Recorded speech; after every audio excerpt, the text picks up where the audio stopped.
I swear, every single time I am sitting here editing a YouTube video, some breaking news on Flesh and Blood pops up in whether it be Discord, through anybody at the GSC crew saying, hey Sin, look at this, or I hop on Twitter and it's like, hey, check this out. Well, I guess there's been a little bit of a leak in the hull of the ship. I don't know if this is a leak. I don't know what happened, but it's apparently legit. We now know that the next Flesh and Blood trading card game set, well, sorry, the next one coming out is Outsiders in March, which is in like now, because now is March and March is now. The set after Outsiders is called Dusk Till Dawn, and it is going to be what appears a supplemental set, like James had said in the Fluke interview, and it will contain Light and Shadow talented cards. This is definitely where we are getting, this is definitely where we are getting our replacements for Prism and Chain. I personally don't believe that they are going to print specifically Chain and Prism. Who ends up becoming the new Light Illusionist and who ends up becoming the new Shadow Runeblade is kind of up in the air. I have some theories on that based on the lore from Morlock Hill, which was the last time we saw Bolton and Dorinthia kind of doing different things. I actually have a couple thoughts on this, and I'm gonna make some pretty early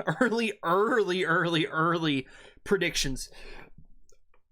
If we get any new heroes outside of a Light Illusionist and a Shadow Runeblade, which is what I suspect will happen, I believe we are going to get a new Dorinthia, and she is going to be a Light Warrior.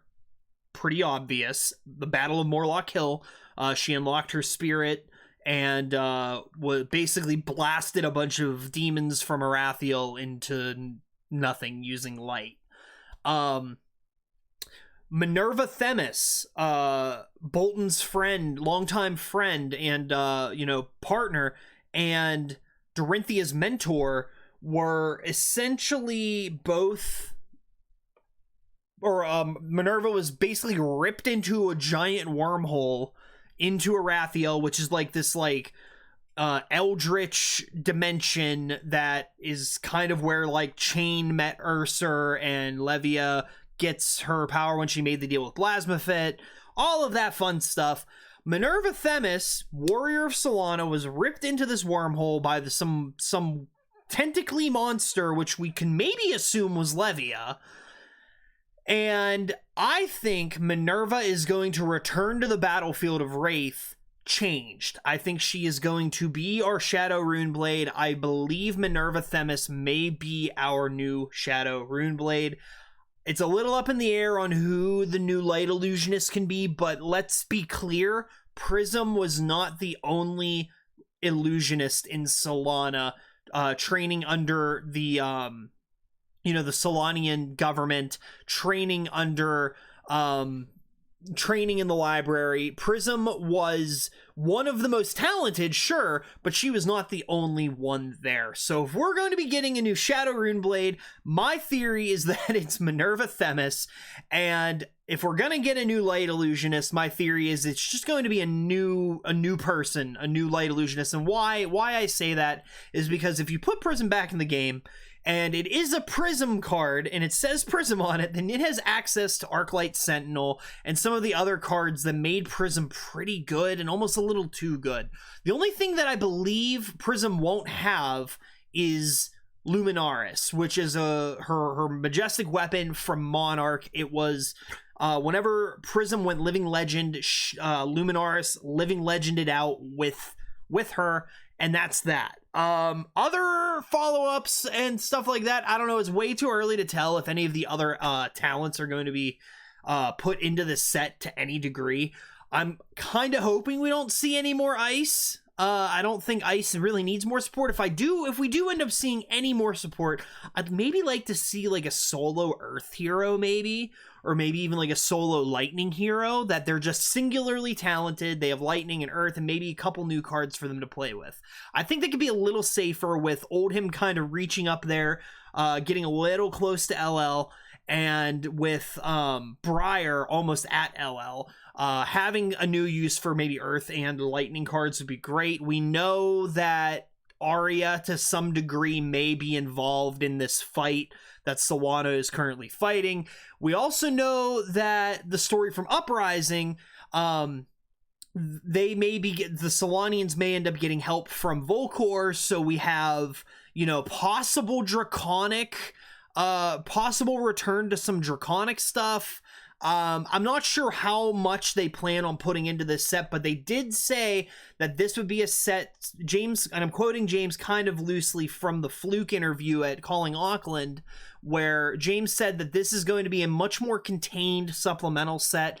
It will hit and help out certain specific heroes. I'm one to say that I don't necessarily think talents needed help, but I love the talent concept. I love the idea of putting in more heroes that have these kind of, you know, different talents and watching how they kind of play out. But yeah, guys, it's kind of confirmed, a little bit ahead of schedule, but it's kind of confirmed. Flesh and Blood Dusk Till Dawn drops on July 14th of 2023. It's a 10-card booster pack. It's a 10-card booster pack that returns to the conflict between Light and Shadow and sees the return to gaming tables of fan favorite Light Illusionist and Shadow Runeblade heroes whose predecessors have attained Living Legend status. It's pretty much it. Like, this is what's next in 2023. So, you know, keep an eye on that. We'll obviously be doing videos on that here on the channel, and we'll obviously be doing videos throughout the next couple weeks as we approach Outsiders of you know, what we're thinking the meta is going to look like, how we're going to play it, and what all fun that's going to be. And I'm very excited for Outsiders. I'm very excited to sink my teeth into Riptide and Uzuri, and even Katsu with some of those new spoilers like Dishonor that he got. I just love the pace that Flesh and Blood is growing, and it's growing at such a great pace that it's very hard to contain the excitement sometimes. So thank you guys for popping in. I'm a little just blown away that this just came out like out of nowhere, left field, straight through the window of my house, baseball to the head, you know. But yeah, Flesh and Blood Dusk Till Dawn in July. It's confirmed. With that being said, guys, that's all I got for today. Sin out.